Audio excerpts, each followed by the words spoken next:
लुलु mall प्रकरण को लेकर सीएम योगी ने दे डाली ये चेतावनी। यूपी के चर्चित लुलु मॉल को लेकर सीएम योगी ने सख्त रुख अपनाते हुए चेतावनी जारी की है। गौरतलब है कि पिछले कुछ दिनों से एक धार्मिक गतिविधि को लेकर लखनऊ का लुलु मॉल हिंदू संगठनों के निशाने पर था। इस धार्मिक गतिविधि को लेकर पूरे प्रदेश में बयानबाजी और प्रदर्शन भी हुए थे। अब खुद सीएम योगी आदित्यनाथ ने इस मामले पर प्रदर्शनकारियों और बवाल फैलाने वालों को चेतावनी दी है। लखनऊ में एक मॉल खुला है, वह मॉल अपने व्यावसायिक प्रतिष्ठान को लेकर काम कर रहा है और उसको लेकर के राजनीति का अड्डा बनाना, अनावश्यक बयानबाजी जारी करना और उसके नाम पर फिर सड़कों पे प्रदर्शन करके लोगों के आवागमन को बाधित करना और बार बार लखनऊ के प्रशासन से कहा गया सबके बावजूद भी अराजकता पैदा करने और सांप्रदायिक विद्वेष की स्थिति पैदा करने का जो कुत्सित प्रयास हो रहा है, यहाँ पे लखनऊ प्रशासन को बहुत गंभीरता से इसको लेना चाहिए। इस प्रकार की किसी भी शरारत को स्वीकार नहीं करना चाहिए। सख्ती से ऐसे तत्वों से निपटना चाहिए जो अनावश्यक मामलों को बढ़ावा देकर के माहौल खराब करने का प्रयास करते हैं। बहुत सारे माध्यम हैं, अगर किसी को सूचना लेनी है वे सूचनाएं उन लोगों से जाके ले सकते हैं, लेकिन कोई हस्तक्षेप करके आवागमन को बाधित करेगा। मैंने पहले कहा कि सड़कों पर या पूजा के लिए या किसी भी अन्य कार्यक्रम के लिए कोई जगह नहीं होनी चाहिए और इसको किसी भी प्रकार की अनुमति नहीं दी जानी चाहिए। जो शासन ने पहले से व्यवस्था बनाई है उसको हम सख्ती से लागू करें, इन चीजों को तय करें। अगली खबर बरेली से है, जहां किला थाना क्षेत्र में मिला युवक का सड़ा गला शव। बरेली के किला थाना क्षेत्र के बाकरगंज में 15 दिन से लापता युवक का शव मिलने से हड़कंप मच गया है।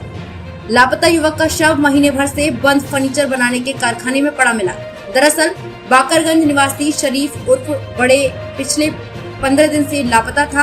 परिजन उसे लगातार तलाश कर रहे थे, लेकिन उसका कोई सुराग नहीं मिल पाया। आज बाकरगंज की फर्नीचर फैक्ट्री का दरवाजा खोला तो दरवाजे के साइड में ही एक युवक का गला कटा हुआ शव दिखाई दिया, जिसके बाद उन्होंने पुलिस को सूचना दी। पुलिस को देखकर इलाके में हड़कंप मच गया। मौके पर पहुंची भीड़ ने युवक की शिनाख्त करके उसके परिजनों को मौके पर बुला लिया। घटना की जानकारी मिलते ही एसपी सिटी पुलिस फोर्स के साथ मौके पर पहुंचे और घटना स्थल का निरीक्षण कर शव को पोस्टमार्टम के लिए भिजवाया। क्या नाम है आपको? फातिमा। जोर से बोला है। फातिमा। फातिमा, आपके कौन थे? भैया समय बड़े। क्या नाम था इनका? बड़े। क्या नाम था? बड़े नाम था इनका। कैसे खत्म हुआ? क्या मामला था? कैसे गायब हुए थे? क्या हुआ? ये पता नहीं चला हमें। कब से गायब थे? क्या हुआ? ये ईद से पहले से घर पे आ रहे थे, जब ईद से पहले फिर पता नहीं चला, दिखे नहीं, ना काम पे गए, काम वाले भी आए तो हम लोग हमारी खुद तबीयत खराब है और सबसे पूछा था लड़कों से कि दिख जाए बता दियो, और मैंने अड्डे पे भी पता करा मगर कहीं दिखे नहीं। मैं जो समझी कहीं चले गए, वो तो चले जाते हैं ना। आपको कैसे पता लगा? जो अभी पता चला, पुलिस वाले आए। हम तो हमारा घर यहाँ से बहुत दूर है, यहाँ थोड़ी है। अभी बच्चों ने हमारे बताया कि उधर लाश है तो वो पता लगे कि हमारे इसके पापा ने। हाँ। सर, आज जो बॉडी मिली है फर्नीचर कारखाने में, क्या मामला है? किसकी बॉडी? यूपी 112 के माध्यम से थाना किला को एक सूचना मिली। उक्त सूचना पर थाना किला की फोर्स जो है बाकरगंज खड्ड मोहल्ले में आई तो देखा कि एक जो कारखाना है जिसमें फर्नीचर का काम होता है, वहाँ पे एक डेड बॉडी पड़ी हुई थी। डेड बॉडी डिकम्पोजिशन की अवस्था में है और आसपास के जो लोग हैं उनसे उनकी पहचान के लिए बताया गया। तो जो डेड बॉडी थी और उनके जो परिजन और आसपास के लोगों ने उनकी पहचान जो है की है। अभी तक के प्रथम दृष्टया उनकी पहचान हो पाई है, लेकिन इसके टेक्निकल चीज़ें जो है डीएनए परीक्षण होगा तभी पता लग पाएगा कि वास्तव में ये डेड बॉडी हैं किनकी और किन परिस्थितियों में मृत्यु हुई है। जो फील्ड यूनिट की टीम है उनको भी मौके पर बुला लिया गया है, फोर्स तैनात है यहाँ पे, और जो भी इसमें विधिक कार्रवाई होगी उसको सुनिश्चित कराया जाएगा।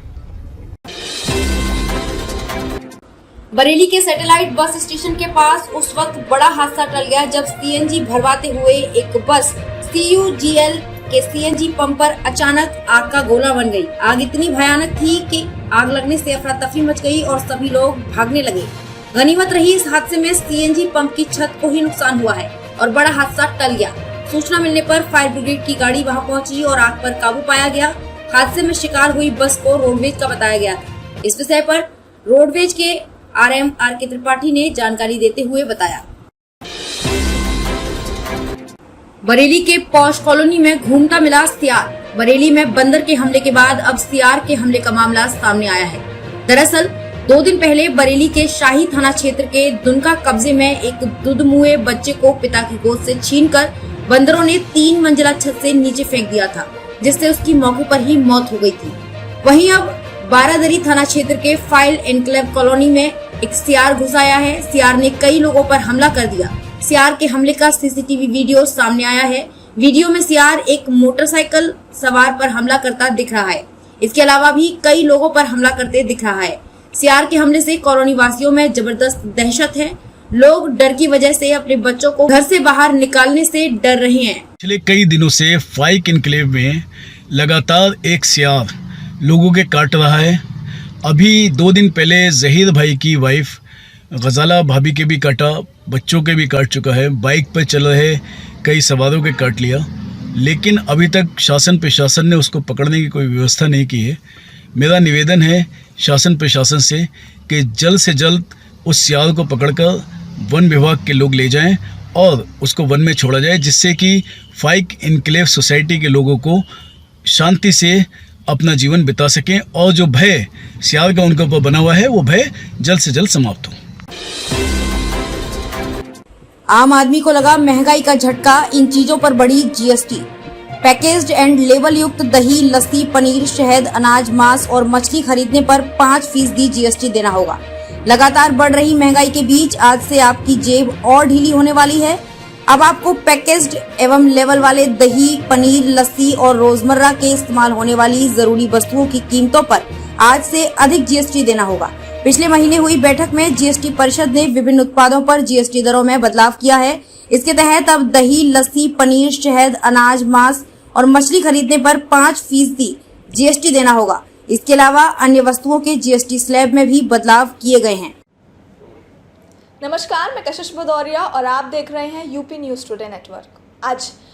आज हम बात करेंगे कि GST डिपार्टमेंट के द्वारा जो GST में इंक्रीमेंट किया गया है उसके बारे में। और आज हमारे साथ मौजूद हैं CA नवीन अग्रवाल, CA शुभी अग्रवाल, CA वैभव गोयल जी। तो इन सभी से हम बात करेंगे और जानेंगे कि जो गवर्नमेंट ने GST बढ़ाई है उसका आम जनता पर क्या असर पड़ने वाला है। नमस्कार सर। नमस्ते मैम। सर, सबसे पहले मैं जानना चाहूँगी कि कौन से ऐसी कमोडिटीज़ हैं जो अब तक GST के दायरे से बाहर थी, अब वो GST उन पे लगेगा और उसका क्या असर होगा आम आदमी पर। इस बार अभी GST काउंसिल की 47th मीटिंग हुई, जिसमें काफ़ी शॉकिंग है सबके लिए, क्योंकि पहली बार कुछ ज़रूरत की चीज़ें जैसे कि आटा और गुड़, चीनी और हनी और काफ़ी ऐसी चीज़ें जो कि पहली बार GST के दायरे में आ रही है, इनको 5% के टैक्स स्लैब में रखा गया है। हालांकि इनके छोटे पैक्स को ही बोला गया है कि छोटे पैक्स जो 25 किलो या 25 लीटर से अकॉर्डिंग टू द कमोडिटी जो नीचे होते हैं, उन्हीं को ही GST के दायरे में रखा जाएगा। पहले अनब्रांडेड आटे पे या अनब्रांडेड चावल पे, इस तरीके की चीज़ों पे कोई टैक्स नहीं हुआ करता था, लेकिन अब अनब्रांडेड या ब्रांडेड में ऐसा कोई डिफरेंस नहीं है, सभी को 5% के दायरे में लाया गया है। उसमें राइस की काफ़ी सारी वैरायटी भी है, बीटन राइस होता है, पफ्ड राइस, तो सारे तरीके के राइसेस, व्हीट, जैगरी और कर्ड।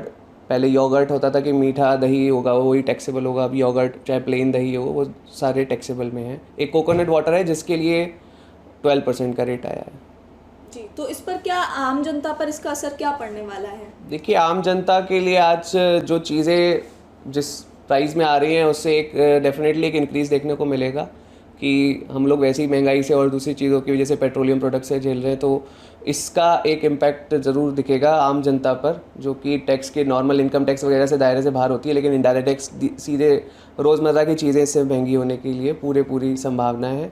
दूसरी, मैन्युफैक्चरर्स के लिए भी एक दिक्कत पैदा हो जाएगी, जो अभी तक जो क्रेडिट वगैरह या जो अपना मैनेजमेंट करते थे जिस तरीके से, उनको भी काफ़ी बदलाव लाने पड़ेंगे। ऐसे में कुछ स्ट्रैटेजीज़ हैं जिसको अपनाकर मैन्युफैक्चरर कुछ हद तक अपने आप को सेव कर सकते हैं, बट एक एवरेजली रेट इंक्रीज़ होगा इससे मार्केट का। मैम, आपसे जानना चाहूँगी कि जो प्रोडक्ट्स जिन पे GST लगी हुई थी, कौन से ऐसे प्रोडक्ट्स हैं जिन पे और बढ़ गई है अब GST। नमस्कार, मैं सीए शुभी अग्रवाल। पहले इस बार जो 47 जीएसटी काउंसिल मीटिंग हुई है उसमें कुछ रेट्स भी इंक्रीज़ करे गए हैं जो कि इफ़ेक्टिव हैं 18 जुलाई से, यानी कि कल से इफ़ेक्टिव हुए हैं वो, और उसका नोटिफिकेशन हमारे पास आ चुका है। तो उसमें बहुत सारे ऐसे कमोडिटीज़ हैं जिस पे पहले शायद 5% का रेट लगता था या 12% का रेट लगता था। अब उसको जो 5% का था वो 12% में कन्वर्ट हो गया, और जो 12% का था उसमें बहुत सारे ऐसे प्रोडक्ट्स हैं जो 18% के दायरे में आ रहे हैं। उसमें जैसे सोलर वाटर हीटर्स हैं, बहुत सारे ऐसे प्रोडक्ट्स हैं जिस पे जैसे अभी नवीन जी ने बताया जो डेयरी प्रोडक्ट्स हैं उस पे भी अब जीएसटी के दायरे में लाया गया, 5% कर दिया गया है। तो जो उसकी मशीनरी हुआ करती थी वो भी अब 12% के दायरे में लाई गई है कि उस पर 12% का जीएसटी एप्लीकेबल होगा। तो solar water heaters, milking machineries, milking के और भी जो प्रोडक्ट्स आते हैं वो सारे 12% के दायरे में अब लाए गए हैं। Thank you. नमस्कार सर। नमस्कार। सर, जानना चाहूँगी कि ये जो प्राइस बढ़ा है तो इससे बिजनेसमैन पे क्या असर पड़ेगा, किस तरीके से वो स्विच कर पाएंगे? बिजनेसमैन पे ज़्यादा कोई फ़र्क नहीं पड़ना चाहिए मेरे हिसाब से। उसका रीज़न है भाई हमारे जीएसटी के जितने भी प्रोसेसेस हैं, प्रोसीजर्स हैं, उसमें 2 पॉइंट चीज़ें आती हैं, टाइम ऑफ सप्लाई और प्लेस ऑफ सप्लाई। क्योंकि ये किसी मंथ एंड में नहीं हुआ है, ज़्यादातर प्रॉब्लम जो हमारे पास आती है वो मंथ एंड में आती है, चाहे वो 31 मार्च हो या 1 अप्रैल हो या 30 अप्रैल हो, 1 मई हो। ये जो चेंज किया गया है ये मंथ के बीच में किया गया है, तो ये बिजनेसमैन के लिए कारगर साबित होगा। अगर कोई भी बिलिंग करता है उसमें जो एक कंसर्न रहता है वो केवल एक रेट का कंसर्न रहता है, जीएसटी के रेट का कंसर्न रहता है। तो जीएसटी का रेट जो डिसाइड किया जाएगा वो कोई भी 2 प्रोसीजर या 2 प्रक्रिया और से वो चीज़ डिसाइड कर ली जाएगी, उसमें बिजनेसमैन को ज़्यादा दिक्कत नहीं होगी जी। तो ये थे हमारे साथ सीएस जिनसे हमने बात की और जाना कि जो एसेंशियल, जो हमारे डेली लाइफ में यूज़ होने वाली एसेंशियल कमोडिटीज़ हैं उन पे प्राइस बढ़ाए गए हैं, जिससे आम जनता पर काफ़ी ज़्यादा फ़र्क पड़ने वाला है। ऐसी खबरों के लिए बने रहिए हमारे साथ और देखते रहिए यूपी न्यूज़ टुडे नेटवर्क।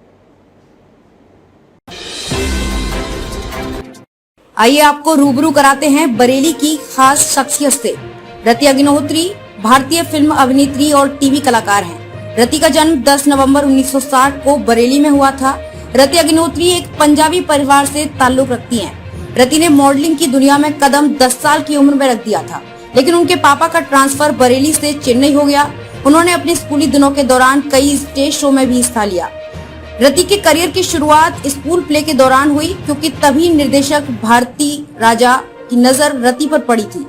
रति का अभिनय को देखते हुए ही उन्होंने रति को अपनी फिल्म के लिए चुन लिया। उस समय रति महज 16 साल की थी जब उन्हें उनकी पहली फिल्म बतौर हीरोइन ऑफर हुई थी। वो अपनी पहली वटिया पुरगुल फिल्म को लेकर काफी उत्साहित थी। इस फिल्म में उनके अभिनय को लोगों ने बेहद सराहा था। रति ने साउथ के कई बड़े बड़े अभिनेताओं के साथ स्क्रीन शेयर की, जिनमें रजनीकांत, कमल हसन शामिल थे। रति ने हिंदी फिल्मों में भी काम किया, जिसमें उनकी सुपरहिट फिल्म फर्ज और कानून थी। फिल्म कुली में उनके अपोजिट मेगास्टार अमिताभ बच्चन नजर आए थे। उन्हें फिल्म तवाइफ के लिए फिल्म फेयर अवार्ड का नॉमिनेशन भी मिला था। शादी के बाद रति ने अपनी फिल्मी करियर से एक लंबा ब्रेक लिया। उसके बाद 16 साल बाद बड़े पर्दे पर फिल्म कुछ खट्टी कुछ मीठी से वापसी की।